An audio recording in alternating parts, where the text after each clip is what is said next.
The world's biggest tech giants are facing off, and your data hangs in the balance. Facebook and Apple are at odds over new rules on tracking users' activity. But is it really about protecting people's data?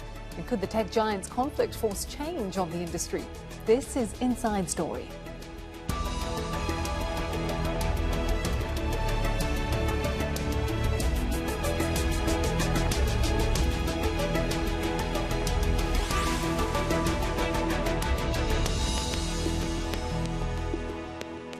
Hello and welcome to the programme. I'm Kim Vinnell. We all know social media tracks a lot of what we say and do online.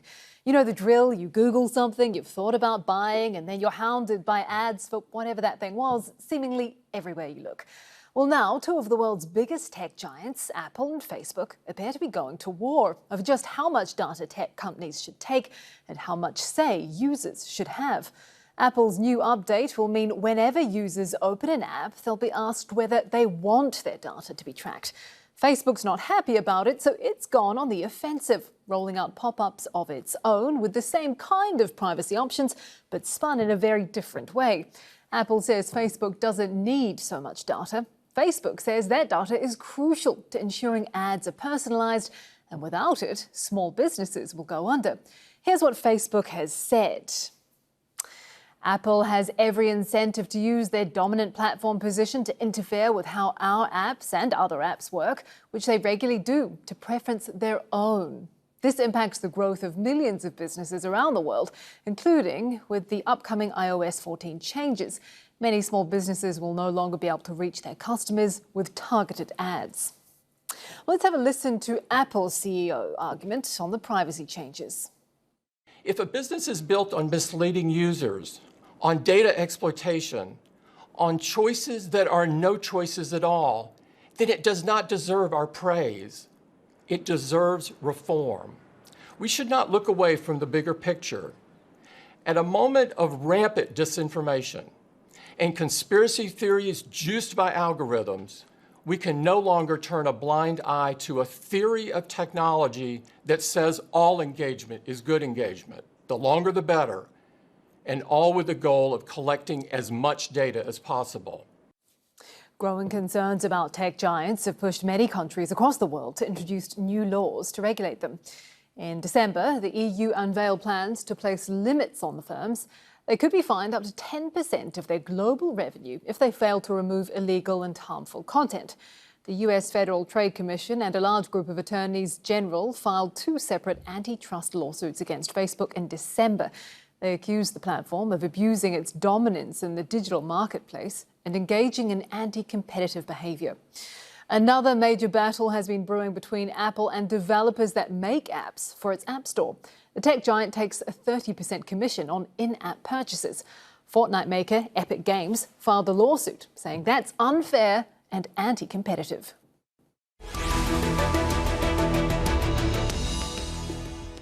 Well, let's bring in our guests. In Washington, D.C., Rebecca MacKinnon is Director of Ranking Digital Rights. That ranks the world's most powerful internet and telco firms on their commitment to freedom of expression and privacy. In London, Michael Veale is Lecturer in Digital Rights and Regulation at Faculty of Laws at University College London. And also in Washington, D.C., Eric Null, who is the United States Policy Manager at Access Now. It's a group that defends digital rights. Warm welcome to you all. Thank you for joining us here on Inside Story. I'd like to begin with you, Mr. Veale, if I can. What's your take on this feud between Facebook and Apple? Has it been a long time coming? And also, with these changes, who on earth do you think is going to opt in and say, yes, I want to be tracked? Yeah, that's a great question. I think it's been brewing for quite a long time, although in some ways it's quite overdue. So what we've seen for many years is that companies like Apple that control operating systems have tried to control what software can be run on their devices, largely to ensure that users can't easily leave their ecosystem and that value can be extracted from users, such as through charging subscriptions to apps and have a company like Apple take a slice. Now, these companies have put on two different types of constraints on developers of software. They put on contractual constraints that limit what kind of apps can go into an app store, for example, no pornographic apps. And they put on hardware constraints that limit what the apps can do using an individual's device. And both of these are quite controversial because usually you don't have these kind of constraints when you put software on a computer. And we've seen that Apple isn't afraid to use these constraints to its own advantage, but equally that users are becoming more concerned about privacy. And Facebook had long made use of abilities to take web and tracking details from other apps and use them to build a profile of users, particularly with trackers across the entire web. So this kind of crackdown has been a long time coming in some ways, but is really overdue because we know very little about the extent of app tracking on Apple devices in particular, and would really like to know more. But it's really a way in which firms learn a lot about individuals, and I think they're becoming creeped out, so maybe they won't say yes. Rebecca, that's my next question. Before we get into the specifics of these changes with Facebook and Apple, can you tell us just how much data is being taken? When I use my phone, when I go to Facebook, I mean, how much do these companies know about me? Well, quite a lot. And Facebook tracks you all over the internet, right? They don't just track you when you're using Facebook because of the features that exist within apps and within smartphone software. They can track you as you continue to use other apps as well. And they can also track you through your web browsing on other websites. So they know quite a lot about you. They know where you are if you have your location data turned on. They know what you're buying. They know what sites you're visiting, what you're liking, etc. And this can obviously they also develop profiles on people. They infer various characteristics about people. So not only your gender and perhaps your sexual preference and your political affiliations, in addition to products and services that you like. And all this information is sold on the open market to advertisers, but it can also be purchased. And we know from research that this information is also purchased by various governments, intelligence agencies, et cetera. And it is then used to track and target people for all kinds of purposes. It starts to get very murky then. Eric, Null, I'd like to bring you in.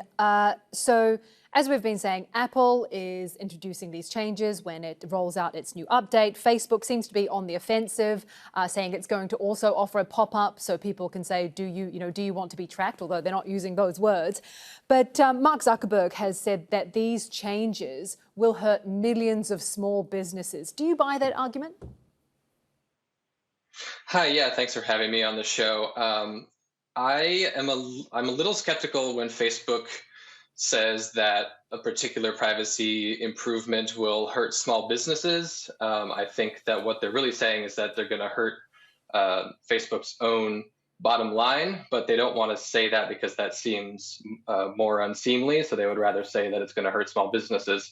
I think we've seen various privacy improvements in the past. 3 years ago or 4 years ago, Apple introduced in Safari that they were going to prevent third-party cookies, and we heard similar arguments about how the advertising industry was going to tank and how it was going to affect small businesses, and no one was going to want to buy ad impressions on Safari because they wouldn't be worth anything. But what we've seen is that the advertising industry has ballooned since then, and so to me that shows that it's possible to have privacy protections in place while also allowing advertisers to earn good income. Michael Veale, what about the way that Facebook is going about making this argument? I was interested to see that it has launched a campaign and a website that goes along with this campaign where it shows a lot of small business owners and they can add their voice to this campaign. I mean, it's very emotive, isn't it? All of these small businesses saying they'll be impacted and bandying about this number, saying they're going to have a 60% drop in revenue for small businesses. I mean, it is very emotive the way that Facebook is going about this, is it not? It certainly is. What Facebook don't mention is that over the last few years, Facebook have heavily restricted the ability of small businesses to be able to access consumers without paying Facebook. So we've seen pages that you have fan pages that relate to businesses or local shops or artists that you might like. When they just post on a platform like Facebook, it is now very difficult for that post to be seen what's called organically by users, in the same way that you might see a friend's post. Instead, there's increasing need for them to pay to get even the people who subscribe to them to be able to see those posts. So Facebook have done extremely, a really harsh amount of damage to small businesses over recent years, and selling it in the sense of, oh well, they can't reach anybody. Well, these companies can't reach the people who actually have actively subscribed to them on their platforms without paying Facebook anymore. So I think that's a part of the narrative that's been really missed out by Facebook in their own campaigns. Rebecca, a lot of the analysis of what's happening between Facebook and Apple right now, a lot of analysts seem to come down on the side of Apple, saying good for them, they're making these changes, they're all about privacy, great. But surely Apple can't be beyond recrimination, it can't be all good. Right. Well, that's for sure. Now, just so you know, my organization, Ranking Digital Rights, joined with Access, Eric's organization, and others, calling for Apple not to delay in implementing these features, requiring Facebook to and other apps to ask users to opt in to this tracking. We believe it's essential that people using network digital devices should have control over who collects what information about them and how that it's used, and there needs to be a lot more transparency. That said, Apple, you're right, they are not perfect. On the one hand, they're the only digital platform that we evaluate that does not track users all across the internet. On the other hand, they're very opaque about how they enforce their rules about what apps can and cannot be in their app store. They have historically, and many businesses and app developers complain about the arbitrariness of and lack of transparency about how their rules are enforced, who they're taking down and why, et cetera. So Apple can do a lot more about its transparency around content. Also, they lack transparency about actually how they enforce their ad content and ad targeting rules themselves. They do have advertising as well. So they themselves have areas where they certainly need to improve. And this is the point that others were making before, is that at the moment we have these sovereigns of cyberspace. We have Apple, we have Facebook, that are controlling so much, not only about what we can and cannot do in our digital lives, and setting rules, but they're basically serving as a form of private governance, and we don't have a great deal of choice. We can use iPhones, we can use Android devices, with Google app stores. There's not. We have a very small number of companies that are controlling a great deal of our lives. And unfortunately, while some governments are trying to step up and regulate to some degree, other governments are actually taking advantage of this because they themselves want to track their own citizens, both at home and as they move around the world. Mm-hmm. So it's a situation which one scholar from Harvard, Shoshana Zuboff, calls surveillance capitalism, in which people and knowledge about what we're doing, what we can do, what we can say, is exploited not only commercially, but by anybody who controls power over networks. Mm-hmm. Eric, something that governments around the world at least are trying to tackle is misinformation, the spread of misinformation, and also radicalization. People get down these holes of conspiracy theories and one thing leads to another.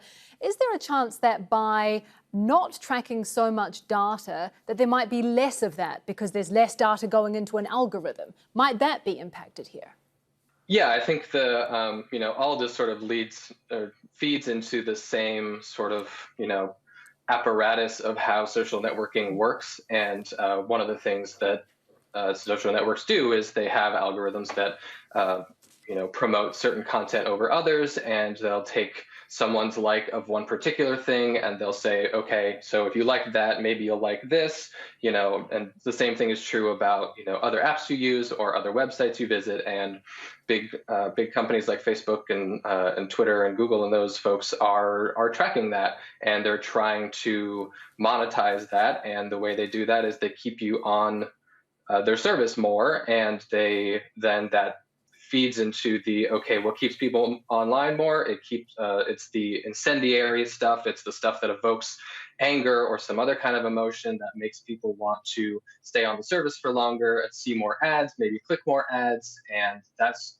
just sort of like a never-ending cycle of being a Facebook user, essentially. Mm-hmm. And so if there's less data to be able to feed that apparatus, I think there's less likely that misinformation and disinformation will run so rampant on these platforms. But I think that's not the whole story. I think Facebook and other platforms need to take more responsibility and be more active and be more transparent about what they're doing on misinformation, disinformation, especially the most harmful stuff around elections or around public health or those sorts of things. They need to be taking more responsibility and doing more to protect their users.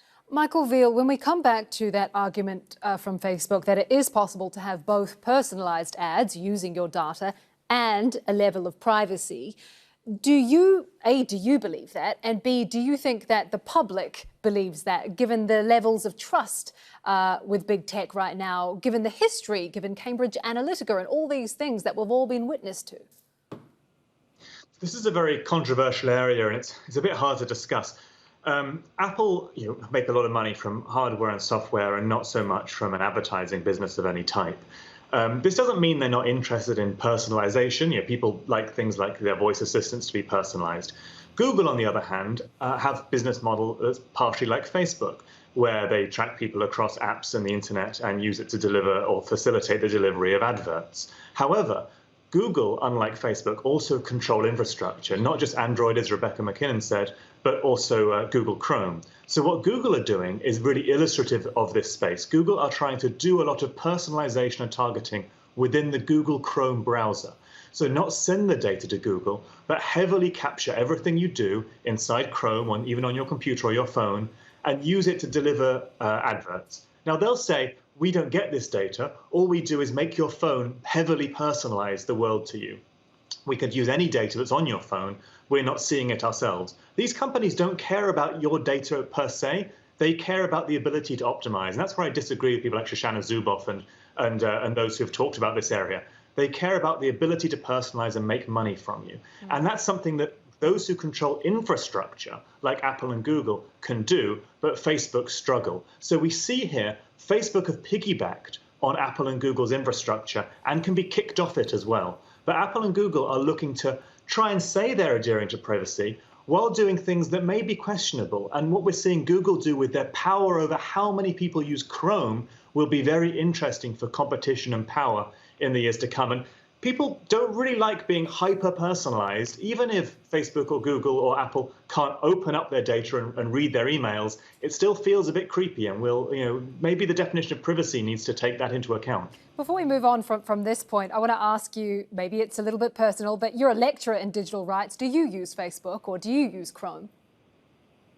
I don't use Google Chrome, no. I use browsers that use Chrome, but I use Firefox. Mm-hmm. And I have a Facebook account that I won't delete because I have a complaint against them with the Irish regulator for their inability to adhere to an access right. And I'd actually advise viewers can do this now. If you want to see what Facebook have collected about you, since I made this complaint, they've adjusted their features slightly. You can go into your privacy settings on Facebook and look at downloading or accessing your information. And clicking the button that says off Facebook activity, you'll see a glimpse of just how many websites and apps they're tracking that you don't even know they're inside. So I advise viewers can do that on their own accounts of Facebook or Instagram or similar, and maybe get a vision of exactly the kind of data that Apple's change is trying to deny Facebook access to. Maybe sit down before you download that information. I'm sure it will be shocking to many people. Rebecca, I'd like to come back to you. How much pressure is Facebook and Apple under right now from governments, particularly in the US and the EU, over how they use data, but also about how much power they wield? Well, varying degrees. I mean, here in the United States, the U.S. Congress continues to kick back and forth various proposals for a comprehensive federal privacy law. But the problem is these companies, which are headquartered here in the United States, are not subject domestically in their home market to the kind of robust privacy requirements that we really need, and that could then affect users all around the world. And so that is one issue. I think we will eventually get a privacy law, but whether it really achieves the kind of both transparency and user control that is needed is a big question. And in Europe, you have the General Data Protection regulation, the GDPR.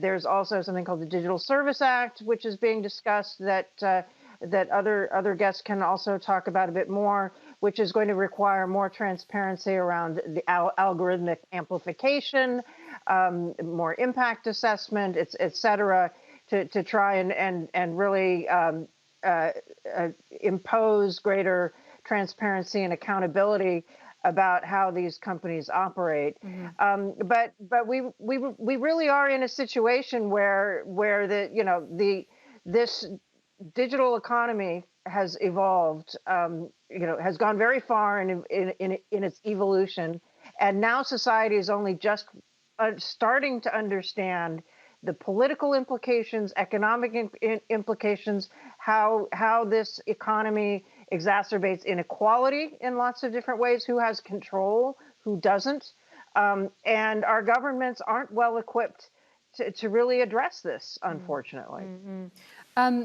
Eric, I'd like to bring you back in. How do you think that this battle between Apple and Facebook might impact the industry longer term? Will it have any longer term change?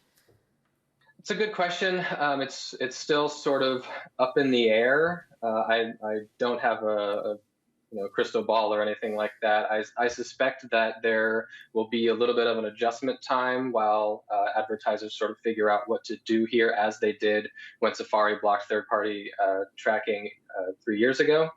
But what I want to focus on, rather than the effect on the industry, is that these are pro-user, pro-individual changes that Apple is implementing, and as others have said, people view this tracking as creepy, as intrusive. Someone who sees an ad that they think followed them across the internet, or an ad that was based on something that they just said out loud recently, those people are extremely unlikely to click those ads. The people who are going to click the ads are the ones who actually want to buy the particular product or service that is being sold to them. And I think that having users opt into that actually will lead to more engagement, because the people who want to be advertised to will opt in, and then those people will be more likely to click the ads. You make a very good point. Just before we move on, that has happened to me when I've been talking about something and then I pick up Facebook and all of a sudden I'm being advertised to for the thing I was just talking about, but hadn't written down anywhere on the internet. Why is that? We don't really know. The companies have been steadfast in their refusals to, or their denial of using microphones to serve ads. And technically, those statements are enforceable, I believe, under current law in the United States, under the deception theory. So I'm inclined to believe them, although I am very, very skeptical, because like you, I've also, back when I was a Facebook user and an Instagram user, I also had ads that were served to me for what I could view as no other reason as I just said the words out loud in the last 6 hours. So we really don't know what's happening there, but I would certainly be interested in knowing more. It is interesting, isn't it? The amount of times that happens, and then you kind of left questioning, like, is this in my head or is this real? Are they listening to me? It is very concerning. We will have to leave it there for time. A big thank you to all of our guests for joining us here on Inside Story: Rebecca MacKinnon, Michael Veale, and Eric Null. And thank you too for watching. You can see the programme again anytime by visiting our website, aljazeera.com. And for further discussion, you can go to our Facebook page. That's facebook.com/AJ Inside Story. You can also join the conversation on Twitter. Our handle is @AJ Inside Story. From me, Kim Vinnell, and from the whole team here, bye-bye for now.